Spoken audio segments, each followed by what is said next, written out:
Hola, bendiciones. Estamos ya listos para la clase número 4 de la materia de Corintios. Hemos estado viendo ya varios capítulos. En la clase anterior vimos los capítulos 5 y 6 y hoy estaremos viendo los capítulos 7 y 8.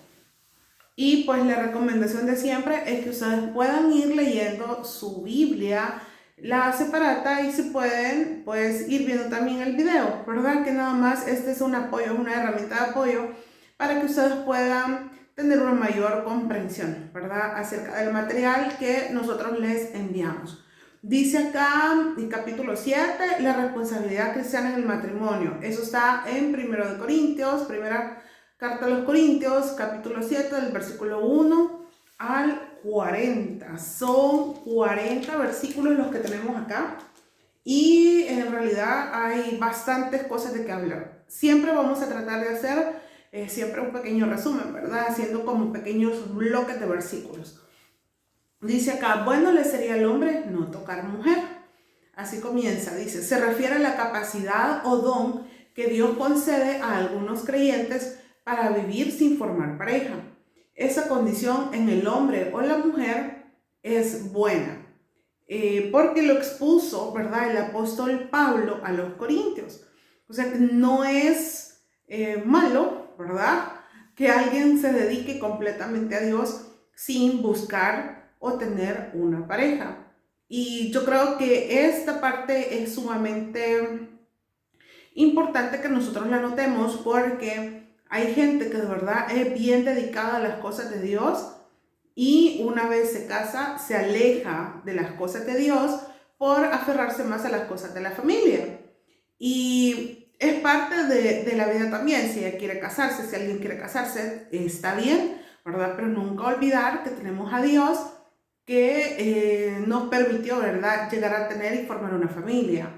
Dice acá en Mateo 19:12, el Señor habla de tres categorías de eunucos, es decir, las personas que no podían tener relaciones sexuales, ¿verdad? No podían estar con alguien. Dice acá, literal A, habla de los que son de nacimiento, que ya por sí no se podía, y las otras, el B, son las que se hacen eunucos, y el C, los eunucos por razones o causas espirituales. Es decir, que están dispuestos a sacrificar sus deseos y pasiones naturales por el reino de Dios. Eso lo vemos en los versículos 7, 8 y 9 de este capítulo 7, ¿verdad? Y luego dice acá, la aflicción de la carne tiene que ver con los compromisos y responsabilidades que se contraen en el estado matrimonial.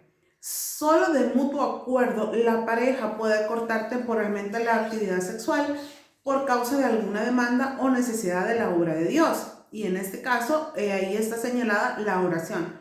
Dice, la relación sexual en la pareja no está reñida con la vida espiritual de los creyentes. No afecta para nada el desarrollo de la santidad.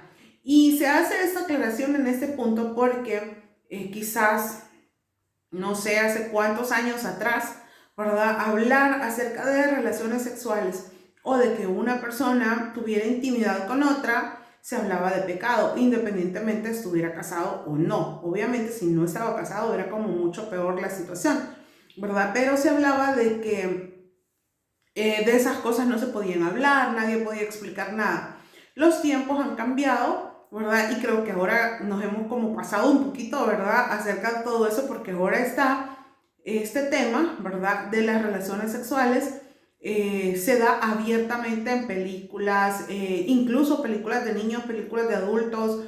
O sea, es algo que se ha extendido demasiado, ¿verdad? Pero por eso, ¿verdad?, tenemos el problema de mucha generación de este tiempo, ¿verdad?, que una o no quiere mezclarse ni tener ningún compromiso con nadie, pero sí puede tener ciertas relaciones sin tener compromiso. Entonces, de eso se trata, ¿verdad?, que nosotros leamos acá en la palabra qué es lo que Dios dejó descrito para que nosotros podamos obedecer. Dice el apóstol, dice a los corintios que es bueno que los cristianos se queden solteros en esas circunstancias. Sin embargo, dice que el matrimonio y las consolaciones de ese estado han sido establecidas por la sabiduría divina.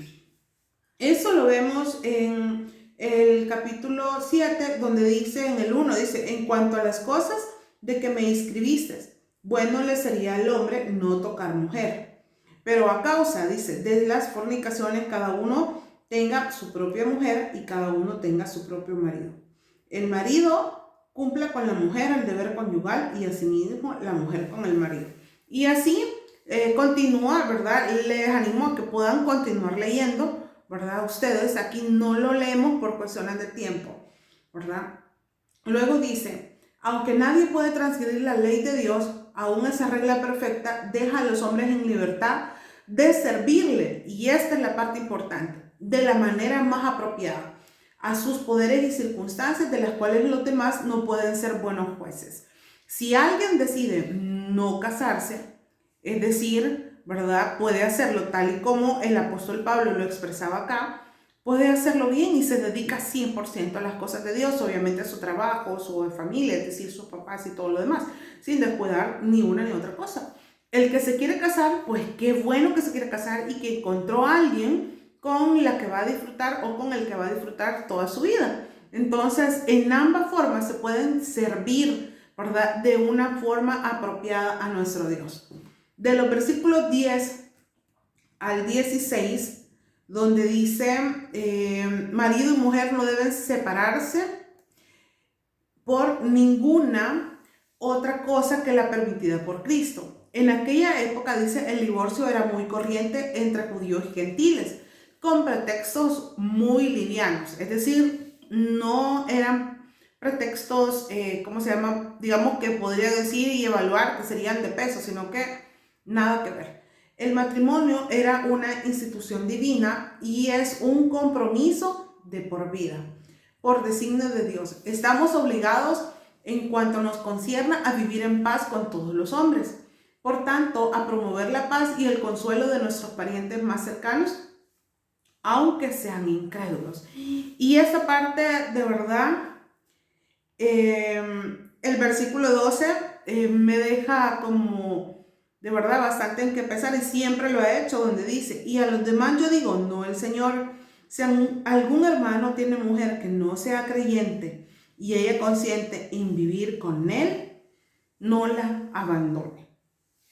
Yo sé que hemos visto muchos casos donde el esposo es cristiano y la mujer no, o viceversa, el esposo es cristiano y él no. Pero si ambos deciden estar juntos, pues qué bueno, ¿verdad? Tarde o temprano la salvación llegará para la pareja, ¿verdad? Ya puede ser para el hombre con el que está y no es cristiano, o para la mujer con la que está y no es cristiana. Dice acá, debe ser tarea de preocupación de los casados darse el uno al otro la mayor comodidad y felicidad. ¿Debe el cristiano abandonar a su cónyuge cuando hay oportunidad para dar la prueba más grande de amor? No. Dice, quédate y trabaja de todo corazón por la conversión de tu pareja. El Señor nos ha llamado a paz en todo estado de relación y todo debe hacerse para fomentar la armonía en cuanto la verdad y la santidad lo permitan, ¿verdad? Aquí nosotros estamos hablando, ¿verdad?, acerca de lo que está escrito en la palabra de Dios. Nuestros tiempos son otros, ¿verdad? Y ahora créame que yo entiendo perfectamente que hay situaciones, ¿verdad?, extremas en un matrimonio, y pues Dios sabrá, ¿verdad?, cómo lleva la vida de esas personas. Obviamente yo no puedo juzgar un matrimonio y no puedo decir, ella no hizo nada o él no hizo nada por salvar su matrimonio, porque yo no estoy allí en medio, no he estado en medio de la situación, pero Dios sí lo conoce. Entonces, si alguien, ¿verdad?, que nosotros conocemos ha pasado por un proceso como eso, debemos animarle y ayudarle, ¿verdad?, a saber que tal vez no, la decisión fue tomada arrebatada, probablemente sí, probablemente no, pero nosotros no podemos juzgar las situaciones, pero sí podemos ayudarle a esa persona a que no se aleje de Dios, a que siga buscando a Dios indistintamente de la situación que haya sucedido en su familia. De los versículos 17 al 24 se hablan de las reglas del cristianismo y dice que alcanzan a toda la condición. El 17 dice, pero como el Señor le repartió y como Dios llamó a cada uno, así haga. Esto ordeno en todas las iglesias. ¿Fue llamado alguno siendo circunciso, quédese circunciso? ¿Fue llamado aún siendo incircunciso? No se circuncide. Aquí estaba sucediendo algo muy especial, de verdad. Estamos hablando de la circuncisión y el caso era de que si había alguien que llegaba a Cristo circuncidado, que está bien que se quedara circuncidado. Si llegaba incircuncidado, igual de la misma manera, de la misma forma Dios los aceptaba, porque se estaban teniendo ese tipo de problemas entre la iglesia, ¿verdad? Que no todos estaban circuncidados, que era una de las leyes, ¿verdad?, del Antiguo Testamento que debían seguir los judíos. Y obviamente había gente que se estaba incorporando a la iglesia que no estaba. Entonces estaba como en esa disputa. Veamos lo que dice acá.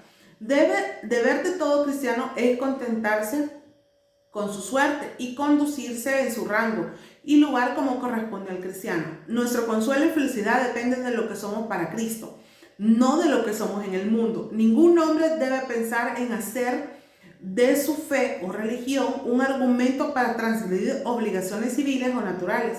Debe quedar contento y callado en la condición en que haya sido puesto por la providencia divina. ¿Qué significa eso? O sea, Dios nos permite a nosotros saber, ¿verdad?, hasta qué punto nosotros podemos llegar, y Dios nos conoce y Dios sabe las condiciones en las que nosotros podemos estar emocionalmente, ¿verdad?, espiritualmente, y Dios las conoce mejor que nadie, y nosotros no podemos estar juzgando la vida espiritual de otras personas en cuanto a esto. Luego, de los versículos 25 al 35 dice: considerando la angustia de esos tiempos, al quedar soltero era lo mejor. Sin embargo, el apóstol no condena el matrimonio. ¿Cuántos se oponen al apóstol Pablo, a quienes prohíben a muchos casarse y los enredan con votos para permanecer solteros, sea que deban o no deban hacerlo así, ¿verdad? Esta decisión de toda la vida, hay gente que decide quedarse soltero y no tener ningún tipo de relación con otra persona. Probablemente nunca tuvo la oportunidad, probablemente sí tuvo la oportunidad y no fue nada buena. Entonces, al final, la decisión de esa persona es la correcta, es la que ha tomado, es la que ha decidido hacerlo, y está bien así. Nosotros tenemos que amar a las personas tal cual la decisión que ellos han tomado, ¿verdad? Porque el único que puede juzgarnos a nosotros es Dios. Nosotros no somos Dios y no podemos cuestionar por qué él sí se casó, por qué el otro no se casó, por qué tiene hijos, por qué no tiene hijos. O sea, son cuestiones de verdad de las que cada uno de nosotros va a dar cuenta ante Dios. Luego dice: exhorta a los cristianos a la santa indiferencia respecto al mundo. En cuanto a la religión, a las relaciones, dice, no deben poner sus corazones en los beneficios de su estado. Es decir, que deben de tener confianza en Dios, ¿verdad? No en lo que ellos puedan sentir. En cuanto a las aflicciones, dice, no deben caer en la tristeza, según el mundo, porque el corazón puede estar gozoso aunque esté en aflicción. Definitivamente que eso yo lo tengo 100% comprobado. Cuando nosotros aprendemos en medio de la aflicción a descansar en Dios, nosotros podemos disfrutar lo que tenemos, lo que somos y el lugar en donde estamos. Porque si nosotros nos dejamos embargar por la tristeza de un momento, de lo que sea, créame, y quizás voy a tomar como ejemplo quizás la pérdida de un ser querido, que creo que es como la tristeza más difícil de poder sobrellevar, y esa tristeza siempre va a estar en nuestros corazones, pero porque va a haber un momento en que vamos a recordar a ese ser querido, va a haber un momento en el que vamos a recordar buenos tiempos, buenos momentos, y va a llegar esa tristeza de decir, ay, no está conmigo, pero sé que está en un mejor lugar, ¿verdad? Esa persona, y que yo pude disfrutar tiempo con esa persona. Entonces, si yo vengo y me quedo estancada en cómo perdí a la persona y no sigo con mi vida, ahí estamos mal. Entonces, lo que Dios quiere es que nosotros, los momentos de tristeza, aun cuando estemos en aflicción, nosotros podamos tener gozo dentro de nosotros. Es como algo contradictorio, pero créanme que yo lo he comprobado. Yo puedo comprobar cómo a veces una aflicción puede atacarnos, pero al mismo tiempo sentir que nuestra confianza, nuestra esperanza está en Dios y que Él hará algo bueno en nuestras vidas.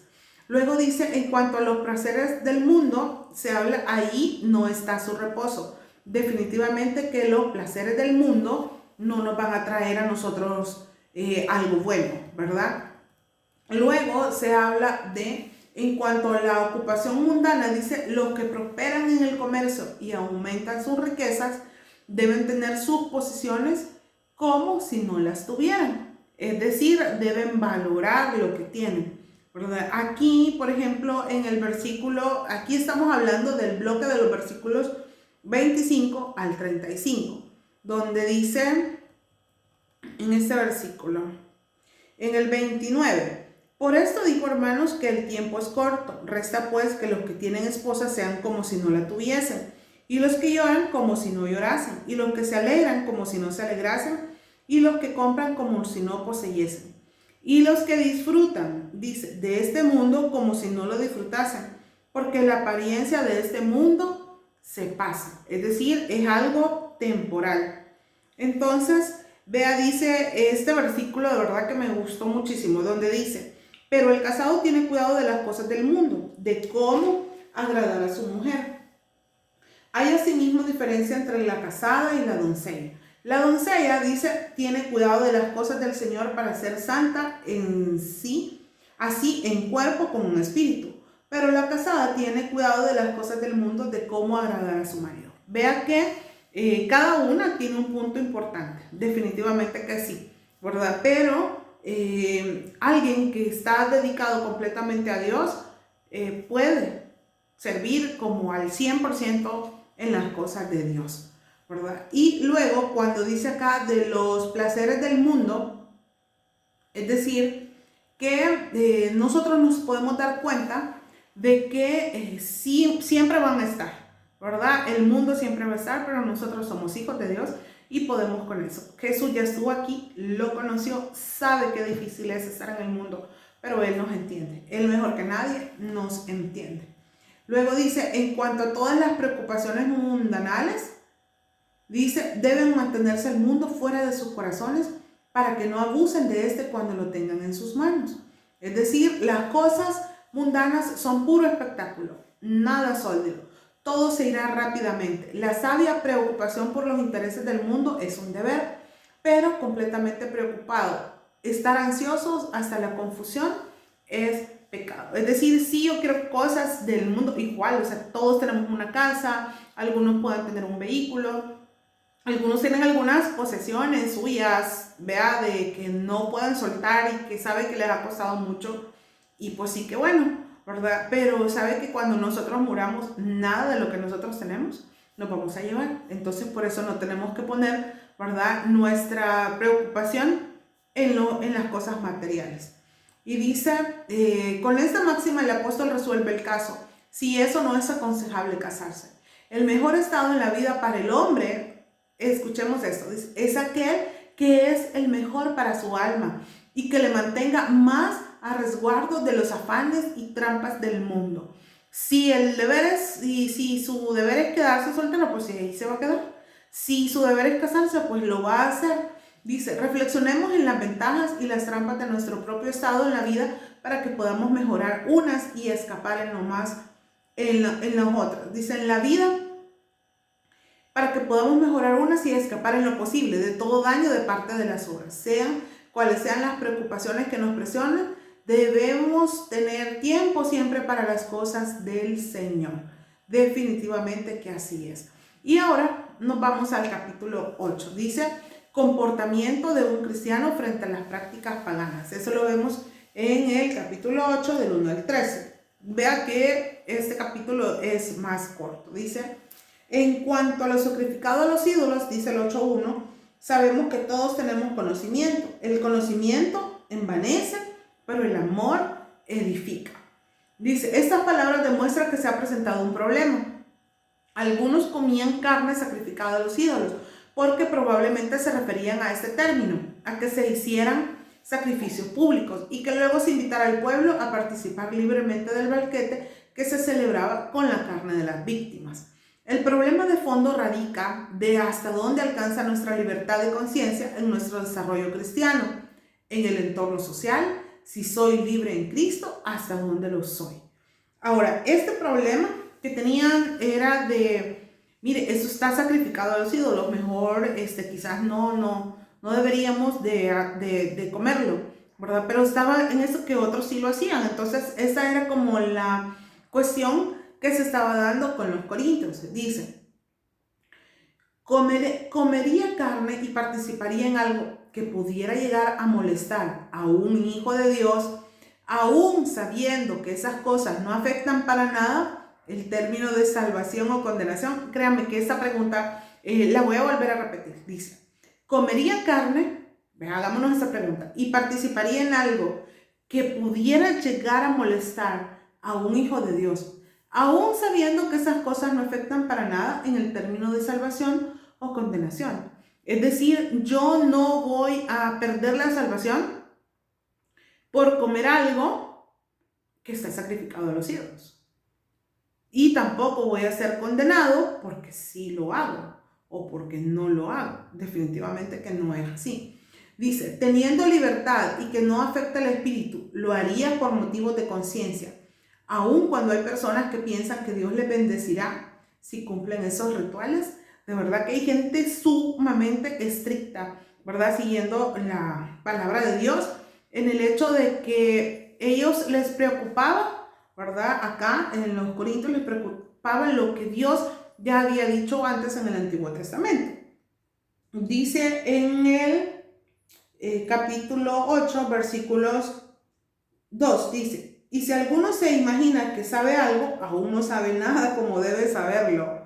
Dice, pero si alguno ama a Dios, es conocido poder. Acerca pues de las viandas que se sacrifican a los ídolos, sabemos que un ídolo nada es en el mundo y que no hay más que un Dios.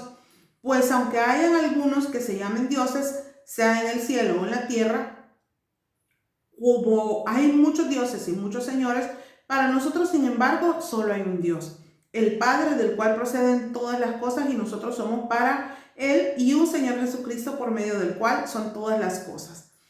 Vea que aquí ya empezaban a hablar en el versículo 9, dice, pero mirad que esta libertad vuestra no venga a ser tropezadero para los débiles. Y en este punto quiero detenerme un poquito, porque nos menciona en 1 Corintios 6:12, donde hablábamos de todas las cosas me son lícitas, mas yo no me dejaré dominar de ninguna. Pablo era un hombre con mucho pensamiento y preparación, pero él ni siquiera apeló a sus conocimientos académicos porque él estaba preparado. Su punto era el conocimiento que tenía de la obra de la cruz para salvación del pecado. Sin cruz y sin amor, ahí sí no hay salvación. De lo contrario, pues todo fluye libremente, ¿verdad? Y vemos que en los versículos del 7 al 13, comer una clase de alimento y abstenerse de otro no tiene nada en sí como mérito de una persona ante Dios. Pero el apóstol advierte el peligro de poner una piedra de tropiezo en el camino del débil, que es el versículo que acabamos de leer. Me parece un tema sumamente interesante porque ¿qué puedo hacer yo que afecte a alguien, ¿verdad? Que recién comienza y llega a la iglesia. Si yo puedo, ¿verdad?, evitar que esa otra persona se desvíe por algo que yo voy a hacer o que algo que yo voy a comer, por decir algo, pues yo lo evito, porque yo sé que esa persona un día va a llegar al mismo conocimiento que yo tengo. Entonces, es importante que nosotros siempre pongamos a pensar que si lo que yo hago, ¿verdad?, afecta directamente a alguien para que crezca espiritualmente, entonces no lo hago. Como por ejemplo, quizás quiero ponerles el ejemplo más específico, y es el hecho de maquillarse. Hay mujeres, ¿verdad?, que cuando llegan a la iglesia dicen, no, es que en las iglesias no se deben maquillar. Y hay gente que eso lo es como un tropiezo. Obviamente no quiere decir de que toda la iglesia ya no se va a maquillar, porque como ella no quiere que se maquille, no lo vamos a hacer. Pero hay gente, de verdad, que eso le es tropiezo. Entonces, ¿qué podemos hacer nosotros? Obviamente explicarle, ¿verdad?, y darle a entender lo que la palabra de Dios dice. Hay cosas como esas, como algo como tan sencillo como usar pantalones, por ejemplo. Es otra de las cosas. Yo conozco a una hermana que de verdad, mi admiración para ella, porque ella decidió dejar de usar pantalones porque fue una promesa que le hizo a Dios. Y eso ha beneficiado a su vida y a la vida de otras mujeres que puedan acercarse a Dios y que eso sea un tropiezo, ¿verdad? Entonces yo creo que cada uno de nosotros tenemos que saber, ¿verdad?, cómo evitar que otras personas se tropiecen a causa de nuestras acciones, ¿verdad? Y en el versículo del 7 al 13 dice, tenemos que tener mucho cuidado de hacer algo que pueda producir tropiezo a otras personas, aunque esto sea en sí inocente. Si no debemos poner en peligro las almas ajenas, cuánto más debemos de